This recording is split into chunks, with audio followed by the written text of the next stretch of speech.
तबीयत कैसी है आपकी? सर अभी पूरी तरीके से ठीक नहीं है, लेकिन कल से मुनासिब है। चलो बढ़िया।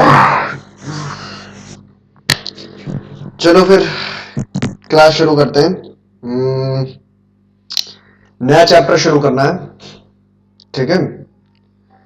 और नया चैप्टर कौन सा शुरू करने जा रहा है? रिडेम्पशन ऑफ डिबेंचर्स, ठीक है। Redemption of debentures. Cash flow की जब थ्योरी पढ़ रहे थे तब मैंने ये रिडेम्पशन वर्ड का मतलब आपको बताया था। ये जरा बता दो क्या था रिडेम्पशन वर्ड का मतलब, आपको बताया सर था। जब डिवेंचर डिवेंचर होल्डर को उनका पैसा वापस किया जाता है। हाँ, जब डिबेंचर होल्डर को उसका पैसा वापस किया जाता है, डेट इज कॉल्ड रिडेम्पशन। अच्छा, आज आपका पेपर था ना? क्वेश्चन पेपर भेज देना, ठीक है। ओके। बाद में देखेंगे।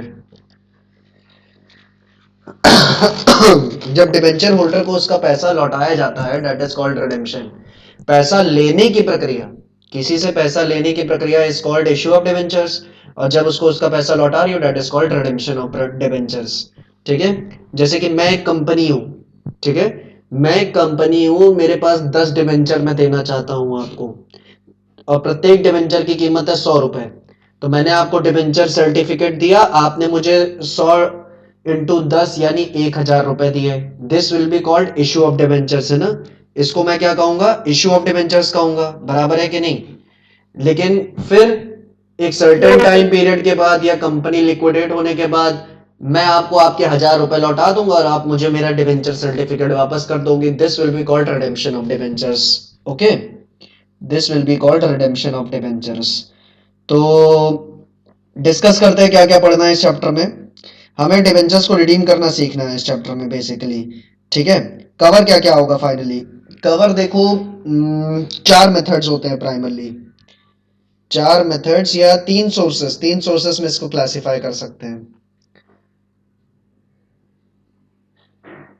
Sources of redemption of debentures. पहला होता है, आप डिबेंचर्स का रिडेम्पशन कर सकते हो out of Capitals.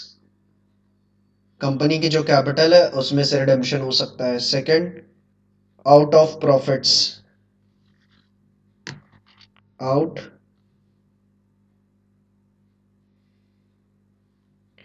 Of profits.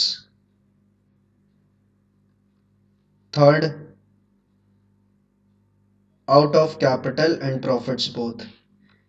या तो रिडेम्पशन हम कर सकते हैं कैपिटल से, या तो कंपनी के प्रॉफिट से, या तो कैपिटल और प्रॉफिट्स दोनों से, ठीक है। कैपिटल और प्रॉफिट्स दोनों से। चलो, ये तो है थियोरेटिकल एस्पेक्ट्स। अब आते हैं सीधे सीधे अकाउंटिंग पे पहले, कि अकाउंटिंग ऐसे कैसे की जाती है। रिडेम्पशन अगर कर रहे हैं डिबेंचर्स का, तो उसकी अकाउंटिंग किस तरीके से की जाएगी? देखो, रिडेम्पशन ऑफ डिबेंचर्स की जो अकाउंटिंग है ना, वो कंपनीज एक्ट के हिसाब से तो है ही, लेकिन उसमें सेबी की गाइडलाइंस को भी फॉलो किया जाता है। सेबी क्या है? Securities exchange board of India, ठीक है। Securities and exchange board of India, उसकी भी गाइडलाइंस फॉलो की जाती हैं व्हाइल रिडीमिंग डिबेंचर्स, ओके। तो एक एक करके स्टेप्स लिखेंगे। टोटल रिडेम्पशन के प्रोसेस में आपके 5 स्टेप्स इन्वॉल्व है। टोटल 5 स्टेप्स इन्वॉल्व है।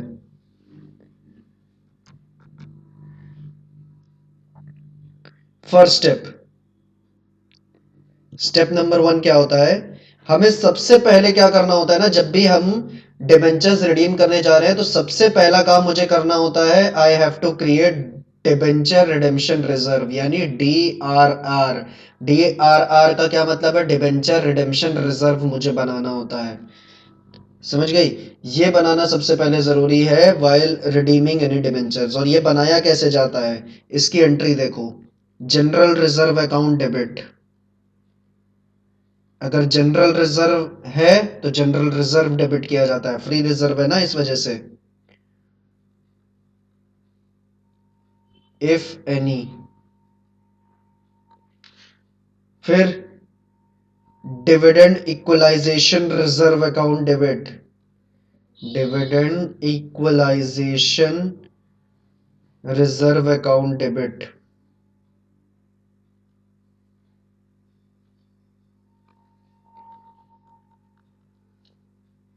if any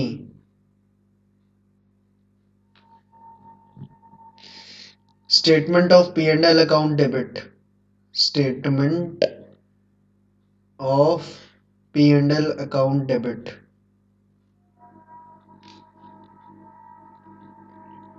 और DRR क्या है, रिजर्व है। अगर इसको हम क्रिएट कर रहे हैं यानी इसके अंदर पैसा डाल रहे हैं ना, और इसके अंदर पैसा डाल रहे हैं तो मेरी लाइबिलिटी बढ़ रही है, और लाइबिलिटी बढ़ रही है तो मैं इसको क्या करूंगा, क्रेडिट करूंगा। क्लियर है? इस तरीके से मेरा DRR बनता है।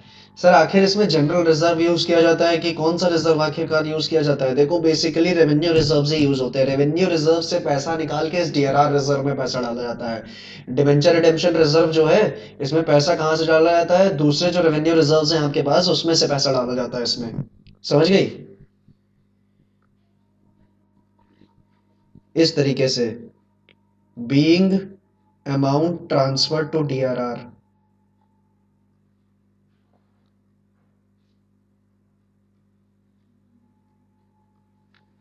क्लियर है? एंट्री समझ में आई? एंट्री समझ में आई?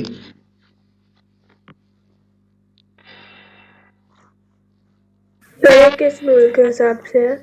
क्या कह रही हो? क्लियर बोलो। किस रूल के हिसाब से है? कोई रूल नहीं, तुम एक रिजर्व से पैसा दूसरे रिजर्व में ट्रांसफर कर रही हो। इसमें हो क्या रहा है, रेवेन्यू रिजर्व जितने भी हैं आपके पास, उन रिजर्व से पैसा DRR जो एक रिजर्व बना रही हो उसमें ट्रांसफर कर रही हो। तो जिस रिजर्व में पैसा बढ़ रहा है, किस में पैसा बढ़ रहा है, DRR में, तो उसको क्रेडिट कर रही हो, क्योंकि दोनों ही रिजर्व तो लाइबिलिटी होती है ना, लाइबिलिटी बढ़ रही है तो क्रेडिट, घट रही है तो डेबिट। तो DRR में पैसा बढ़ रहा है उसको आपने क्रेडिट कर दिया है, और रेवेन्यू रिजर्व जिस भी रेवेन्यू रिजर्व से पैसा ट्रांसफर कर रही हो उसमें पैसा कम हो रहा है तो उसको डेबिट कर रही हो। ठीक है? क्लियर है? अब आप ये भले पूछ सकती हो कि सर ऐसा किया क्यों जाता है। देखो मैंने यही चीज कही थी, कंपनीज अकाउंट में कई ऐसी चीजें हैं जो आपको लगेगा क्यों की जा रही है, बस आपको करनी पड़ती है क्योंकि रूल्स एंड रेगुलेशंस ऐसा कहते हैं। डी जब भी रिडेम्पशन ऑफ डिबेंचर्स कर रहे हो वहां पे DRR, डिबेंचर रिडेम्पशन रिजर्व को क्रिएट करना जरूरी है। ये कंपलसरी कर रखा है किसने, कंपनीज एक्ट और सेबी ने, तो इसलिए हमें करना होता है। ठीक है? समझ गई? ओके, लेकिन जनरल रिजर्व से क्यों पैसा डाल रहे हैं? नहीं, जनरल रिजर्व से नहीं डाल रहे हैं। मैंने देखो इफ एनी लिख रखा है हर किसी के ऊपर, कोई भी रेवेन्यू रिजर्व हो उससे पैसा ट्रांसफर करना है। जनरल रिजर्व भी हो सकता है, डिविडेंड इक्वलाइजेशन रिजर्व भी हो सकता है, स्टेटमेंट ऑफ पीएल भी हो सकता है तुम्हारा, और रेवेन्यू रिजर्व में और क्या क्या आ जाएगा, रेवेन्यू रिजर्व में तुम्हारा सिक्योरिटी प्रीमियम भी आ सकता है, तो इन सभी से पैसा ट्रांसफर हो सकता है। ठीक है? कोई भी रेवेन्यू रिजर्व हो, कैपिटल रिजर्व से ट्रांसफर नहीं होगा, ये याद रखना। ठीक है? कैपिटल रिजर्व से ट्रांसफर नहीं होगा। अच्छा, किसी रिजर्व से क्यों ट्रांसफर कर रहे हैं, डायरेक्ट क्यों नहीं बना रहे हैं? डायरेक्ट नहीं, डायरेक्ट बनाने का तरीका क्या है, पीएल में डेबिट करो जाके, बट ऐसा नहीं करेंगे हम लोग, रिजर्व से ही ट्रांसफर करते हैं। ठीक है? जो रेवेन्यू रिजर्व्स पहले से बने वहां से पैसा ट्रांसफर किया जाता है। ठीक है? यही नियम है। समझी? अब इस पे कुछ इंपॉर्टेंट नोट्स लिखो, मैं डिक्टेट कर रहा हूं, लिखो। 4-5 पॉइंट्स हैं वो लिख लो जरा। ये DRR जब हम क्रिएट करते हैं ना उसमें ध्यान रखना पड़ता है हमें इन बातों का। तो पहला पॉइंट सर लिखो। आप ही लिख दीजिए। मैं लिख दूं? हर चीज मैं ही लिखूंगा, तुम क्या करूंगी? चलो first point,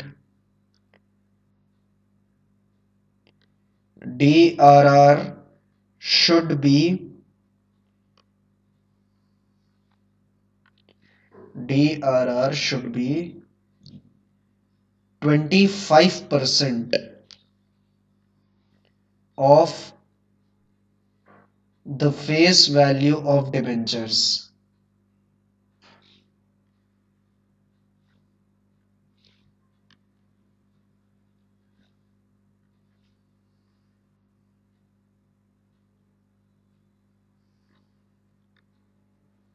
Hmm.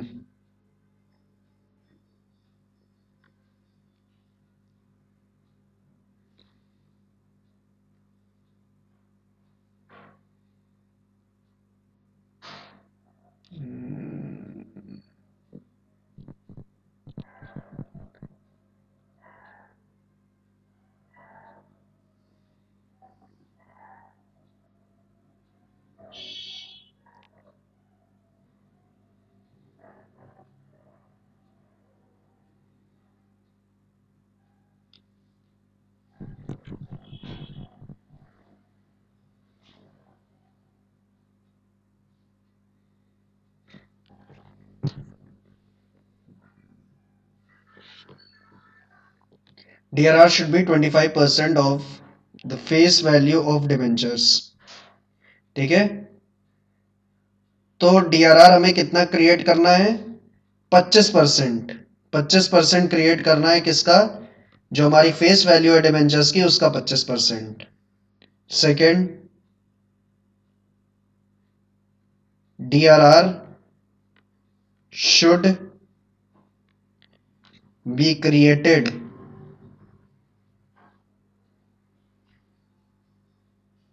at any time before redemption. DRR को कब क्रिएट किया जाता है? रिडेम्पशन से पहले कभी भी कर सकते हैं। रिडेम्पशन करने से पहले कभी भी हम DRR क्रिएट कर सकते हैं। ठीक है। Third point, another very important point, DRR should be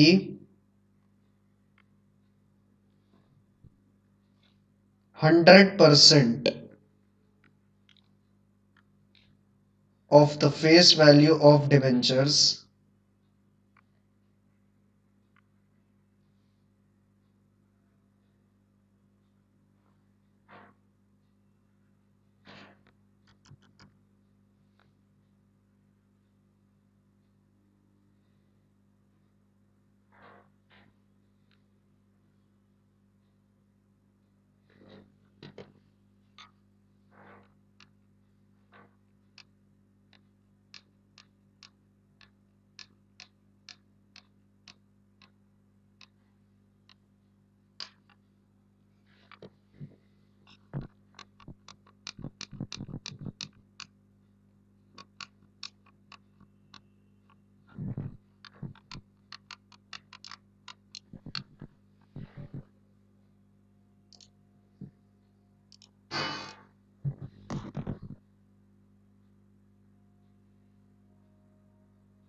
DRR should be 100% of the face value of debentures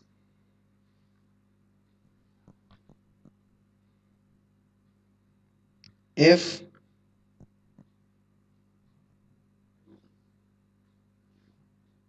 debentures are redeemed out of profits. ठीक है।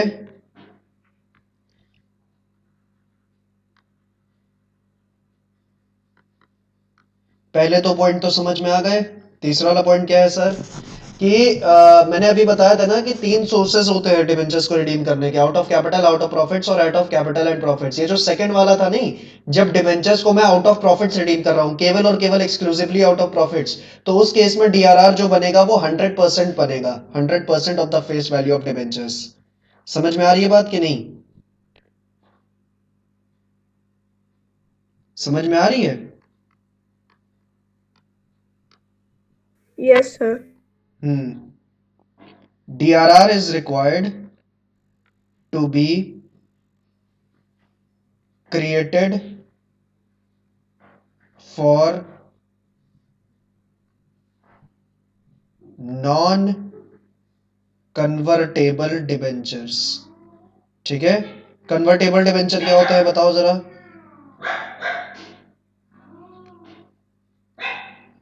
हाँ वो डिबेंचर जिन्हें आगे शेयर्स में कन्वर्ट किया जा सकता है।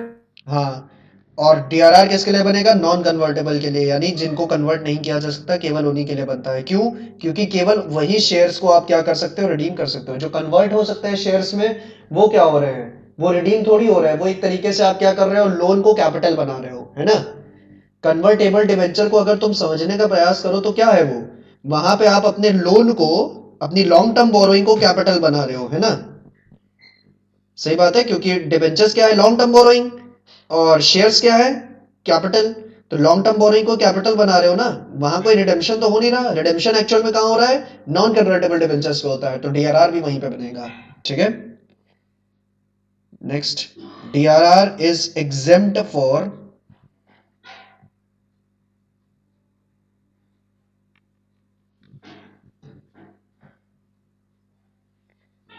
Banking companies,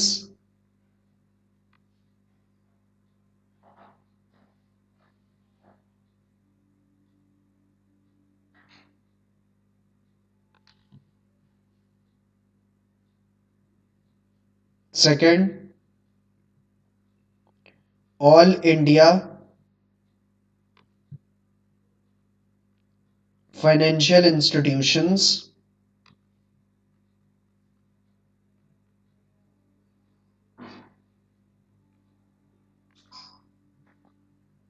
regulated by RBI.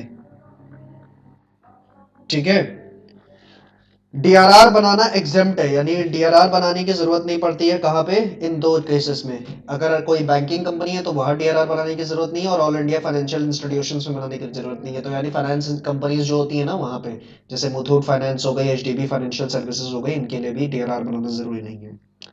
Clear है? तो डीआरआर कैसे बनाते हैं समझ में आ गया, और डीआरआर के बारे में ये जो पॉइंट्स मैंने लिखा हुआ है समझ में आ गए? क्लियर है?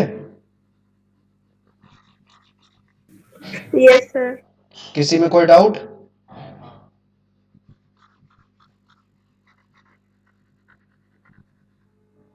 किसी में कोई डाउट? नो। अब देखो, ये चैप्टर जो है ना डिबेंचर का रिडेम्पशन, ये बड़ी विचित्र चीज है। कई चीजें आपके दिमाग में आएंगी, ये क्यों हो रही है, सीधा साधा रिडेम्पशन क्यों नहीं कर सकते हम क्यों डिबेंचर्स का खाता डेबिट करके बैंक अकाउंट क्रेडिट कर दे, बवाल खत्म। डिबेंचर्स की वैल्यू कम हो रही है, उसको डेबिट कर दे, बैंक के थ्रू पेमेंट करनी है, बैंक क्रेडिट कर दे, बस बात खत्म। हम सीधा साधा मामला क्यों नहीं कर रहे, हम ये सब फालतू का लपेट क्यों कर रहे हैं, रिजर्व बनाना। और फिर अभी जो स्टेप नंबर 2 करने जा रहे हैं वो भी एक फालतू का लपेट है। ठीक है, स्टेप नंबर 2 भी एक फालतू का ही लपेट है जो अभी हम करने जा रहे हैं। तो स्टेप नंबर 2 आखिर क्या है सर? स्टेप नंबर 2 है डिबेंचर रिडेम्पशन इन्वेस्टमेंट।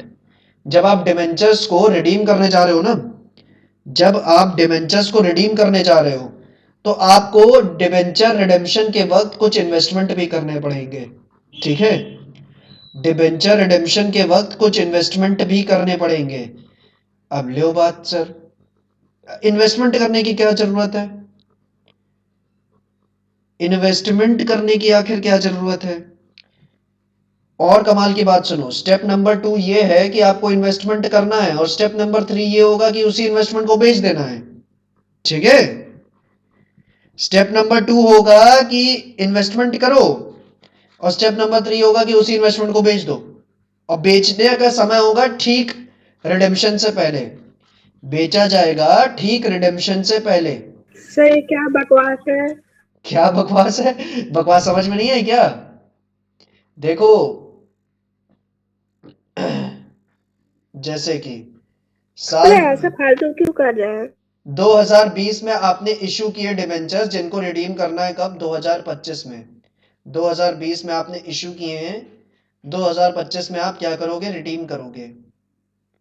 ठीक है, तो कंपनीज एक्ट में ऐसा लिखा है कि इससे थोड़ा सा पहले, जैसे कि मान लो 2024 में क्या कर लो, डिबेंचर, अब आप देख रहे हो कि अगले साल हमें क्या करना है? रिडेम्पशन करना है डिबेंचर्स का। मैं अज्यूम कर रहा हूं कि 24 में मैं ऐसा करूंगा, ये काम मैं कर 25 में भी सकता हूं। ठीक है, तो 24 में आप कह रहे हो कि अगले साल मुझे डिबेंचर्स रिडीम करने हैं, अब इन डिबेंचर्स पे पैसा कहाँ से लाया जाए? तो ऐसा करते हैं, कुछ इन्वेस्टमेंट करते हैं, इन्वेस्टमेंट से रिटर्न रिटर्न आएगा तो डिबेंचर होल्डर्स को रीपेमेंट करने में आसानी होगी। तो 2024 में आप क्या करते हो? डिबेंचर रिडेम्पशन इन्वेस्टमेंट करते हो। एक डिबेंचर्स को रिडीम किया जाएगा अगले साल, इसके लिए कुछ इन्वेस्टमेंट करते हो, और उस इन्वेस्टमेंट को तुरंत 2025 में जब डिबेंचर्स को रिडीम करोगे ना, उससे पहले बेच दोगे। रिडीम करने से थोड़ा सा पहले उस इन्वेस्टमेंट को बेच दोगे, और पैसा जो आएगा वो डिबेंचर होल्डर्स को पे करने के लिए काम आएगा। समझ में आया? ये डिबेंचर रिडेम्पशन इन्वेस्टमेंट क्यों बेचा जा रहा है? डिबेंचर रिडेम्पशन इन्वेस्टमेंट क्यों बेचा जा रहा है? क्योंकि इससे जो पैसा आएगा इसको यूज किया जाएगा, किसके लिए? डिबेंचर होल्डर्स को रीपेमेंट करने के लिए, समझी? अरे तो सर जब खरीद रहे तब जा भी तो रहा है पैसा, यही तो काम होता है। आप पैसा कुछ लेते हो तो उसको कहीं ना कहीं इन्वेस्ट करके ही तो रिटर्न कमा के सामने वाली पार्टी को पे करते हो, ठीक है? तुम मुझसे 100 रुपए लोगी, उस 100 रुपए को कहीं ना कहीं इन्वेस्ट करोगी और 120 रुपए कमाओगी, तभी तो मुझे पैसा चुका पाओगी, है ना? जब मेरे से लिए पैसे को कहीं इन्वेस्ट करके कुछ रिटर्न कमाओगी तभी तो मुझे रीपेमेंट कर पाओगी, वरना कैसे करोगी, है ना? तो डिबेंचर्स को रीपेमेंट करने के लिए हम क्या करेंगे? उनके पैसों से इन्वेस्टमेंट करेंगे और उस इन्वेस्टमेंट से रिटर्न कमाएंगे और उस इन्वेस्टमेंट को बाद में बेच के डिबेंचर्स का रीपेमेंट कर देंगे, समझी? समझी कि नहीं? ये समझने वाली चीजें हैं, पहले समझी कि नहीं? सर अगर कंपनी के पास पहले से वो पैसा तो कंपनी के पास पहले से पैसा था तो उधार क्यों लिया? उधार तो तभी लोगे ना जब पैसा नहीं है तुम्हारे पास। भैया लोन कब लेता है आदमी? जब कैपिटल लगाने के लिए खुद की जेब में पैसा ना हो तभी तो लेगा ना। और डिबेंचर्स क्या है? लोन है। समझ रही हो कि नहीं ये बताओ? डीआरआर वाले स्टेप में या ये इन्वेस्टमेंट वाले स्टेप में कोई भी डाउट हो पूछ लो, क्योंकि ये दो सबसे क्रूशियल पॉइंट्स हैं डिबेंचर रिडेम्पशन प्रोसेस में। हाँ,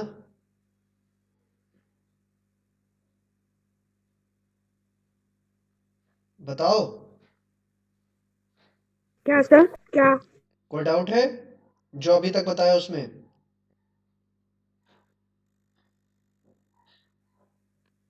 बस यही कि ऐसे फालतू चीजें करने में कोई फायदा क्या?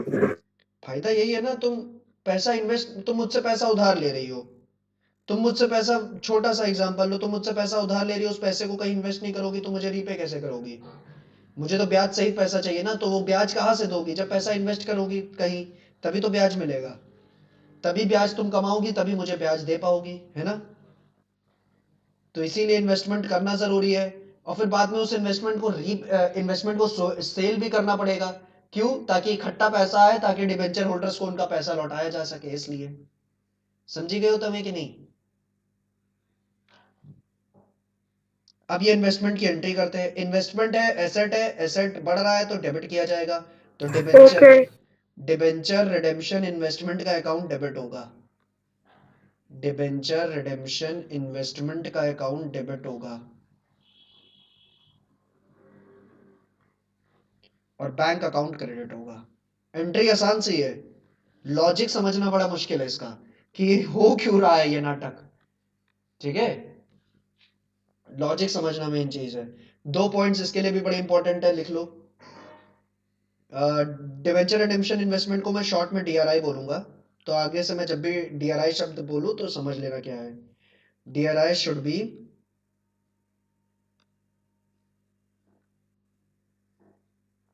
15% ऑफ द, अरे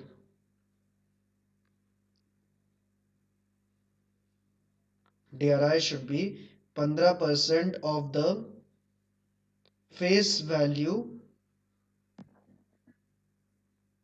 of debentures।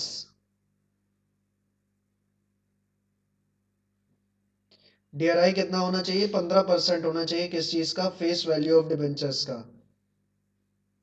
To be redeemed in the following year, to be redeemed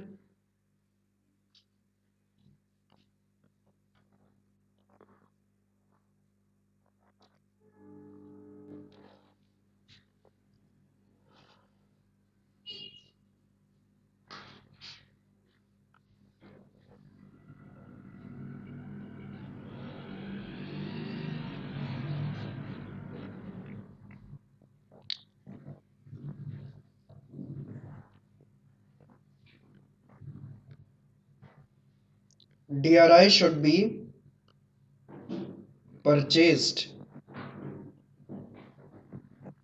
from, अच्छा ये इन्वेस्टमेंट करना भी कब है? ये भी कंपनीज एक्ट ने बता रखा है, कब से कब तक करना होता है? 1 अप्रैल से 30 अप्रैल के बीच ही करना होता है, समझी? अभी तक मैडम आपने क्या रूल्स एंड रेगुलेशन पढ़े थे कंपनीज एक्ट के? इस चैप्टर में पढ़ोगी एक से एक रूल रेगुलेशन, और ये सब लिटरली याद रखने हैं आपको, समझी? अगर सीबीएसई में होती तो बहुत किस्मत वाली होती, ये चैप्टर नहीं था कोर्स में।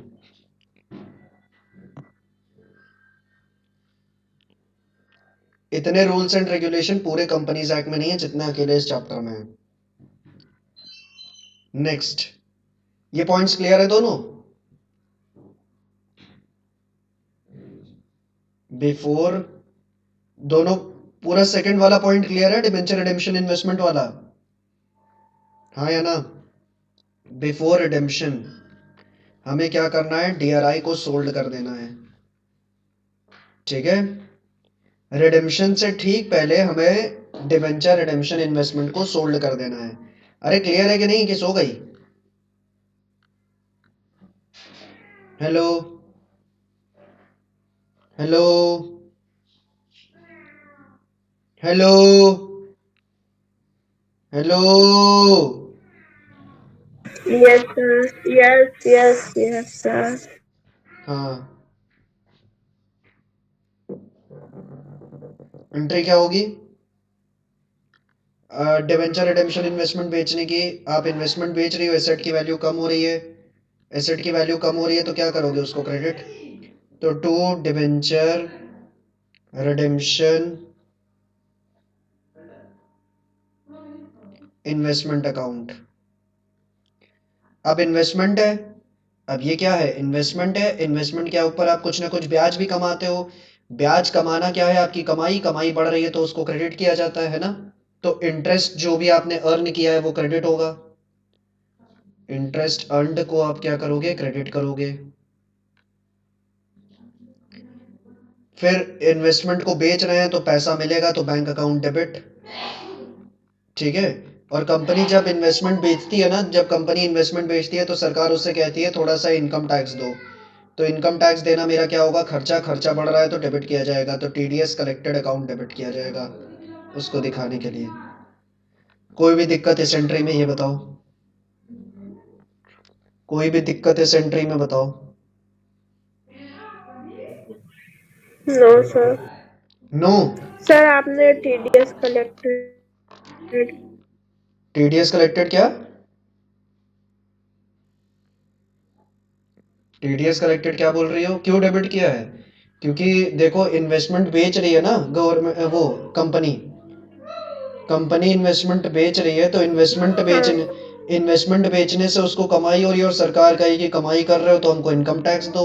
इनकम टैक्स देना। हेलो, हाँ भैया एक सेकंड बात कर लीजिए मम्मी से। मम्मी, ये बात कर लो। हाँ, hello hello hello hello hello hello hello. जी sir. Yes sir. TDS collected मेरे लिए क्या होगा? खर्चा होगा ना? खर्चा है तो सरकार को पेमेंट करनी है, खर्चा है, खर्चा बढ़ रहा है तो डेबिट किया जाएगा, तो इसलिए डेबिट होगा। क्लियर है? बराबर है? ओके। चलो फोर्थ स्टेप पे आते हैं। बस जो मेहनत थी ना, ये फर्स्ट 3 स्टेप्स में थी, अब यहां से जिंदगी आसान लगने लगेगी फोर्थ स्टेप से। मम्मी, फोन दे दो। हाँ, कर दिया है।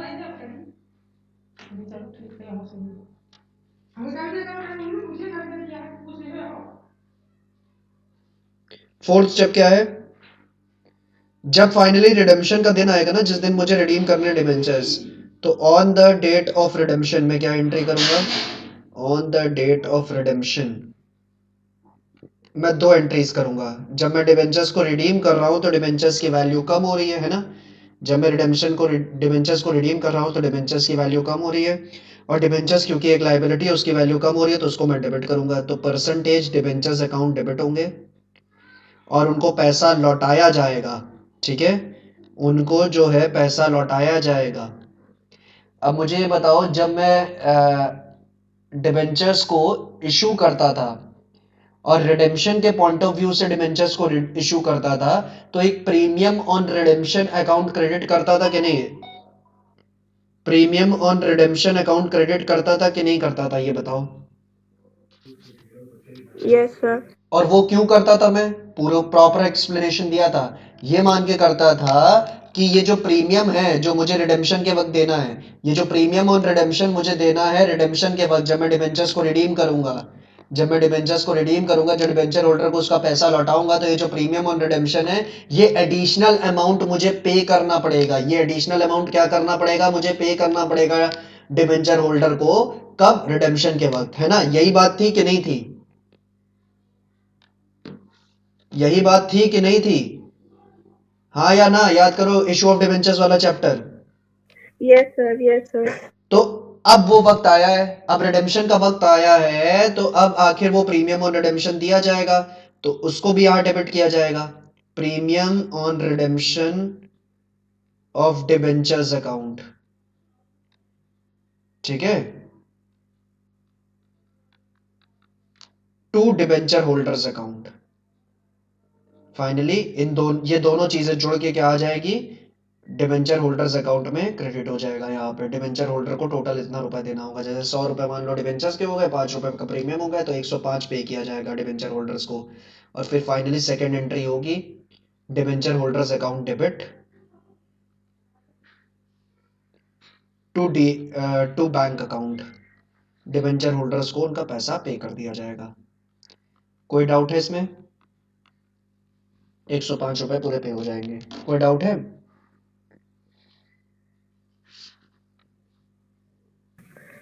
नो।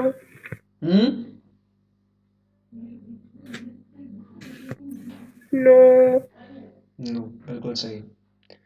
फिफ्थ और लास्ट स्टेप,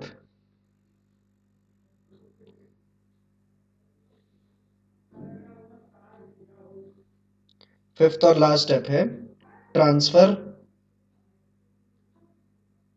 प्रपोर्शनेट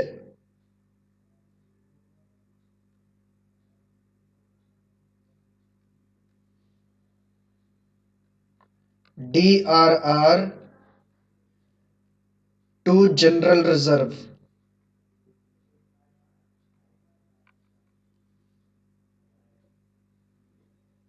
ठीक है, प्रपोर्शनेट जो DRR की अमाउंट है वो हमें जनरल रिजर्व में ट्रांसफर करनी है। जो हमें क्या करना पड़ेगा? जो प्रपोर्शनेट DRR की अमाउंट है वो हमें क्या करना होगा? जनरल रिजर्व में ट्रांसफर करना होगा, जो कि हमने यूटिलाइज नहीं की है on the redemption of debentures. जो अनयूटिलाइज्ड अमाउंट है DRR की, वो जनरल रिजर्व में वापस ट्रांसफर कर दी जाएगी। ठीक है, तो उसके लिए DRR का अकाउंट डेबिट किया जाएगा और जनरल रिजर्व का अकाउंट क्रेडिट किया जाएगा। क्या ये चीज क्लियर है?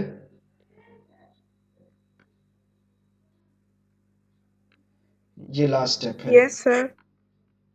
और इसके साथ हमने सारी एंट्री समझ ली है। ठीक है, आज सर थोड़ी सी क्लास जल्दी ओवर कर दीजिएगा। क्यों? बुखार फिर से आ गया क्या? पड़ गए? इतना टफ नहीं है ना? सर मैंने क्या ये नहीं बोल रही हूँ, लेकिन मैंने ये बोला बुखार नहीं है मुझे, लेकिन मेरे को जुकाम तो है, बोला तो था। अच्छा, ठीक है, इतना टफ तो नहीं है ना? कुछ लोगों को ये चैप्टर टफ लगता नहीं है। नहीं, मतलब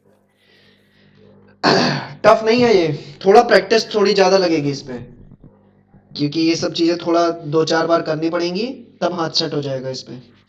क्लियर है? आओ जरा एक और चीज समझ लें। ओके। आखिर इस चैप्टर में जो रिडेम्पशन हमें समझना है, टोटल कितने मेथड्स होते हैं डिबेंचर्स को रिडीम करने के? टोटल कितने मेथड्स होते हैं डिबेंचर्स को रिडीम करने के? तो देखो, 4 ही होते हैं वैसे। ठीक है, 4 ही होते हैं। पहला होता है lump sum method. Lump sum method, lump sum method. और ये जो मैंने अभी आपको 5 स्टेप्स दिखाए हैं ना, ये लमसम मेथड के हिसाब से ही है। ठीक है, तो लमसम मेथड मैंने आपको समझा दिया। सेकंड क्या है, लॉटरी मेथड। लॉटरी मेथड और लमसम मेथड में बहुत ज्यादा फर्क नहीं होता है। लमसम मेथड और लॉटरी मेथड में बहुत ज्यादा फर्क नहीं होता है, ठीक है। थोड़े बहुत चेंजेस होते हैं। असल में होता क्या है ना, लमसम मेथड का मतलब ये होता है कि आपने जैसे 10,000 डिबेंचर इशू किए और 10,000 डिबेंचर को इकट्ठा रिडीम करोगे। 10,000 डिबेंचर्स को क्या करोगे, इकट्ठा रिडीम अगर करोगे ना, तो वो आएगा किसमें, लमसम डिबेंचर मेथड में।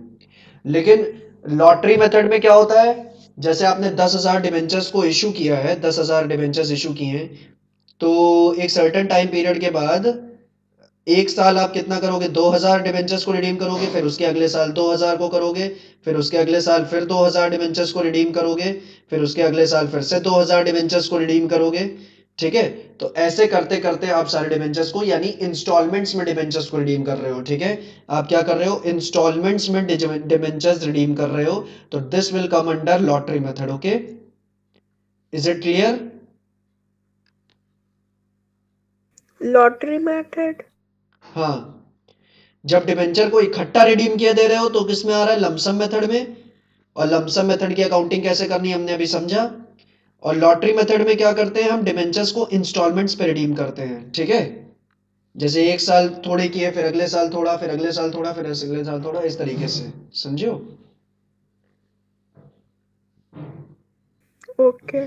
बाकी अकाउंटिंग करने का तरीका लॉटरी मेथड में भी वही है जो लमसम मेथड में हम लोगों ने अभी समझा है। बस लॉटरी मेथड में आपको जितनी बार, जितनी इंस्टॉलमेंट्स में आप डिबेंचर्स को रिडीम कर रहे हो, हर इंस्टॉलमेंट पे सेम 5 स्टेप्स आपको फॉलो करने पड़ेंगे। लमसम मेथड में एक ही बार करना पड़ेगा क्योंकि इकट्ठा आप रिडीम के ले रहे हो। लेकिन आपको हर लॉटरी मेथड में हर इंस्टॉलमेंट पे वही 5 स्टेप्स हर बार करने पड़ेंगे जो आप एक बार कर रहे हो लमसम मेथड में। लेकिन स्टेप सेम रहेंगे, अकाउंटिंग करने का तरीका सेम रहेगा, ठीक है, लमसम और लॉटरी मेथड में। क्लियर है ये चीज? क्लियर है? थर्ड मेथड होता है ओपन मार्केट ऑपरेशंस। ओके। चीजें यहां से बदलती हैं, ये वाला थोड़ा अलग होता है। पहले हम इन दोनों में महारत हासिल कर लें, फिर इसके बारे में पढ़ेंगे। और मुझे थोड़ा देखना भी पड़ेगा कि ओपन मार्केट ऑपरेशंस आपके कोर्स में है भी कि नहीं है, ठीक है। और फोर्थ है कन्वर्जन इनटू शेयर्स, जब हम डिबेंचर्स को शेयर्स में कन्वर्ट कर लेते हैं, ये वाला कॉन्सेप्ट, ठीक है। इसमें भी एंट्री थोड़ी सी अलग तरीके से होती है। क्लियर है? क्लियर है? ये दोनों मुझे देखना पड़ेगा कोर्स में आपके है कि नहीं। आप एक काम करना, अपनी जो एक्सरसाइज है, ठीक है, अपनी जो एक्सरसाइज है वो इस चैप्टर की भी भेज देना। एक्सरसाइज मंगा ले कि इलस्ट्रेशन ओके। मंगा ले, इसमें एक्सरसाइज के इलस्ट्रेशन,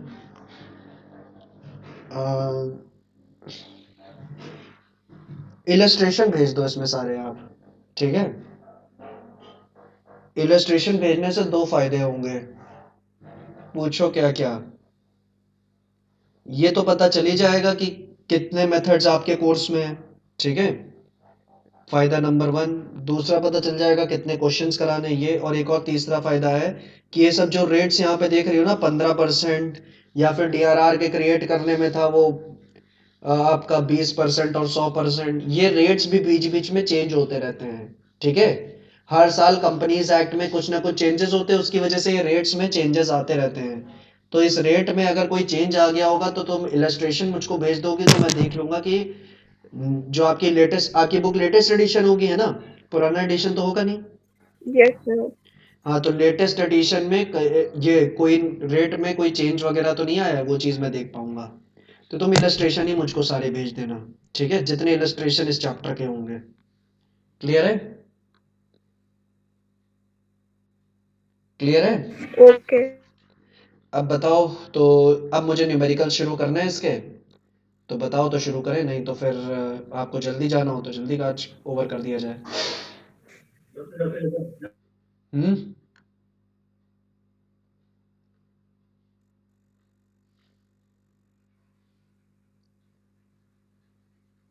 बताओ जल्दी। सर वैसे मतलब मैं कह रही थी कि मैं ठीक हूँ, लेकिन थोड़ा सा रेस्ट की तो आवश्यकता है ना, इसलिए आप फिर ओवर कर दीजिए, बाकी का कवर कर लीजिएगा अगली क्लास में, 15-20 मिनट जो भी बाकी है। 15 मिनट बाकी है, तो 15 मिनट कल पढ़ लेना, और क्या। चलो।